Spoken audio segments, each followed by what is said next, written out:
Last night's episode of The View descended into unprecedented chaos when Steve Martin was forcibly removed from the studio after Whoopi Goldberg accused him of coasting on nostalgia and suggested his comedy had become geriatric entertainment for people afraid of modern humor. The comedy legend didn't just defend his craft. He delivered a masterful deconstruction of The View's manufactured outrage that left Whoopi speechless and ABC facing serious questions about their daytime flagship. But what started as promotion for Martin's new theatrical production would reveal something darker about how The View treats comedy legends who refuse to adopt their brand of divisive discourse. The ABC studios carried palpable tension from the moment Martin arrived. The 79-year-old comedian was there to discuss his new play exploring the philosophy of humor across generations. But The View's producers had prepared something entirely different. A production assistant later revealed that Whoopi had specifically instructed them to challenge his relevance and ask why old white men still dominate comedy. The warm-up audience coordinator had been priming the crowd with comments about comedy evolving past banjo jokes and dinosaurs who refused to retire. Multiple staffers expressed deep discomfort with the planned ambush, with one longtime producer reportedly saying, "Steve Martin is comedy royalty.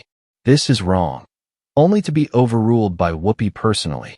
Therefore, when the cameras rolled, Martin was walking into a calculated assault on his entire career disguised as cultural criticism.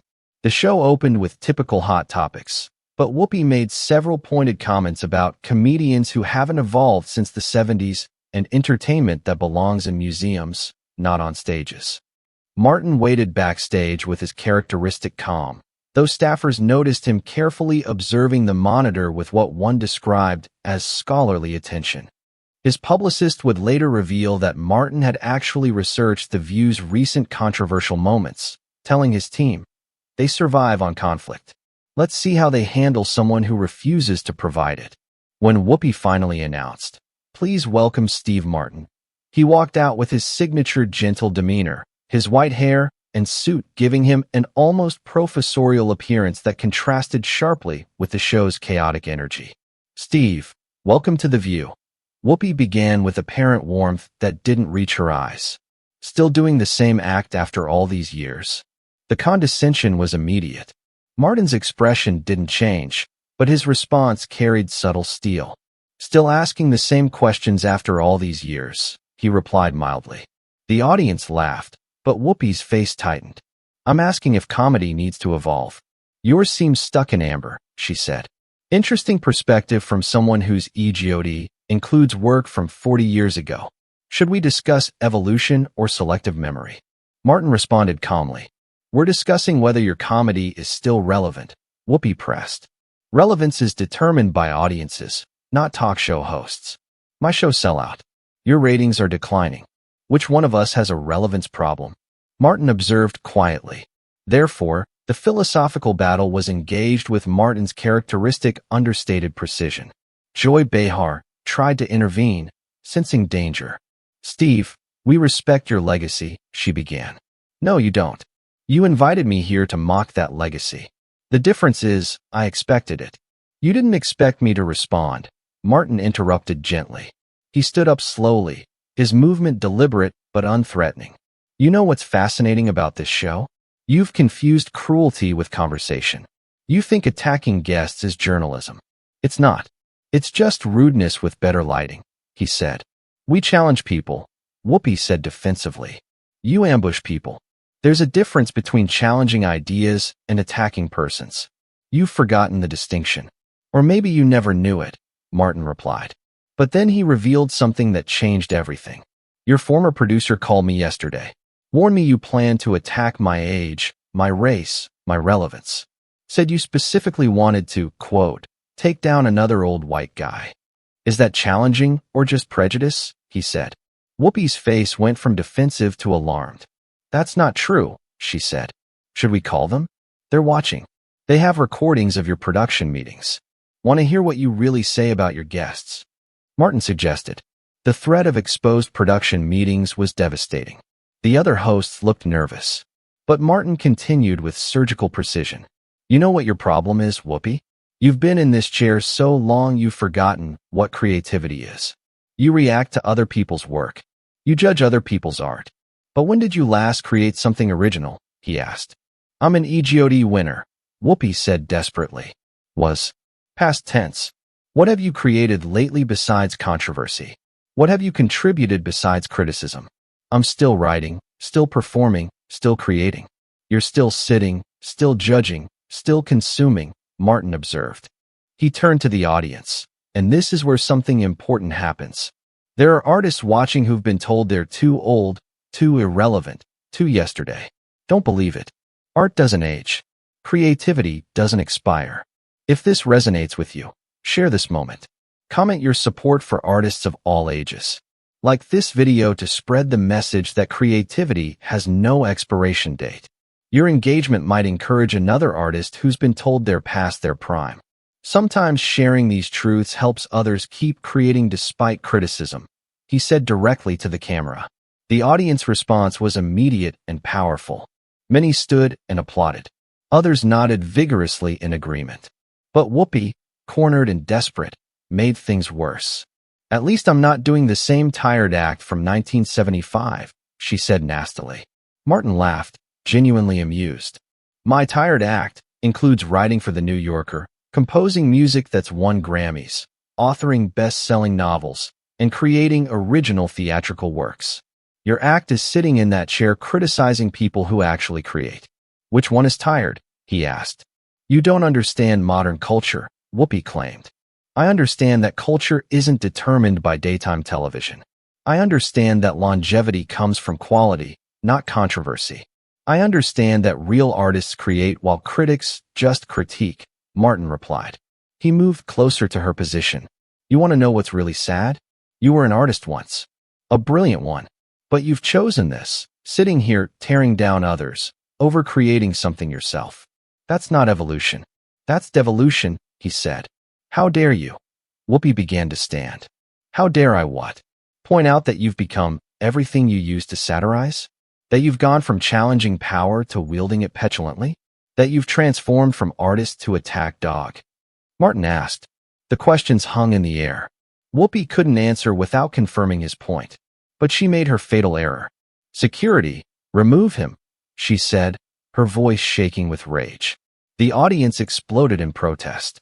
Having security remove Steve Martin for defending artistic integrity was catastrophic. People stood and booed Whoopi loudly. Some headed for exits. You're having security remove me for discussing creativity? Please, proceed. Let everyone see what this show really is, Martin said calmly. Two security guards approached, but seemed deeply reluctant. One whispered, I'm sorry, Mr. Martin. I love the jerk. Martin smiled warmly. No apologies necessary. You're doing your job.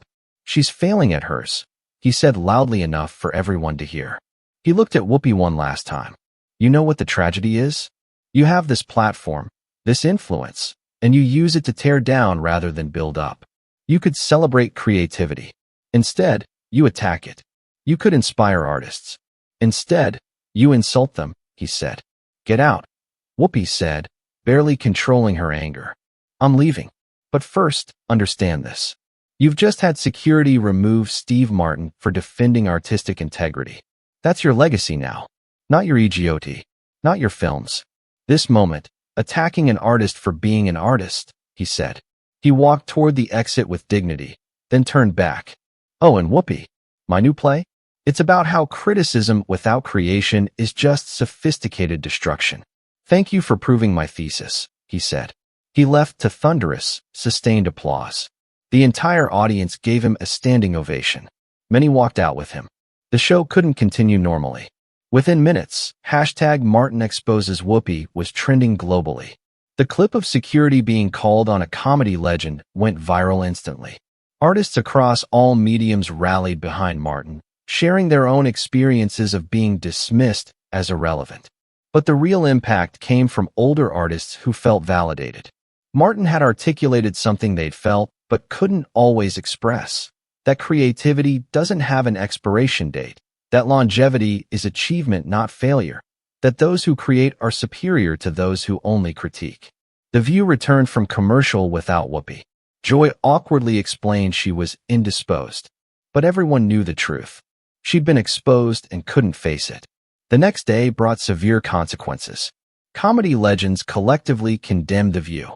Billy Crystal, Martin Short, and others announced they'd never appear on the show. The comedy community essentially blacklisted The View. ABC faced immediate crisis. How could they justify keeping a show that attacked Steve Martin for being Steve Martin? Sponsors targeting older demographics withdrew support. The network panicked. Martin's response was characteristically elegant. He published a piece in the New Yorker titled The Death of Discourse, never mentioning Whoopi by name, but describing how certain television programs have replaced conversation with combat, turning guests into gladiators for ratings. The piece went viral, becoming required reading in journalism schools. It sparked a broader conversation about the difference between challenging interviews and ambush television. Whoopi attempted to address it the next day, claiming Martin had misunderstood her questions, but the internet had the receipts. The contrast between her attack and his dignity was undeniable. The incident became known as the Martin method, responding to aggression with articulate calm, to cruelty with clarity, to attacks with analysis. It became a masterclass in maintaining dignity under fire. Years later, The View would undergo complete restructuring, with Whoopi's role significantly diminished. The era of ambush questioning ended, largely due to the Martin incident. But that night, all anyone saw was Steve Martin refusing to be diminished for his age, his race, or his longevity. Refusing to accept that evolution meant destruction. Refusing to let creation be mocked by those who only consume. He'd been kicked off the show, but he'd kicked down the entire facade of The View's supposed cultural authority. The security guards who'd escorted him revealed later that they'd asked for his autograph backstage, with one saying, "You're a legend. She's just angry." That respect became the lasting image. Steve Martin, removed for defending artistic integrity, walking away with grace while Whoopi sat fuming, exposed as someone who'd chosen criticism over creativity, judgment over joy, attacking over creating. The empty chair he left represented every artist told they were irrelevant, every creator dismissed for their age, every person who'd chosen to make rather than mock. And Whoopi Goldberg, the EGOT winner who'd stopped creating, was exposed as exactly what Martin had called her, someone who'd devolved from artist to attack dog, from creator to critic, from relevant to resentful. The difference was absolute. Martin continued creating across multiple mediums. Whoopi continued sitting in the same chair. One had been forcibly removed from a show. The other had been permanently removed from artistic credibility. Everyone watching understood which removal actually mattered. The man who'd been kicked off had proven that creativity outlasts criticism, that making outlasts mocking, that Steve Martin at 79 was infinitely more relevant than The View would ever be.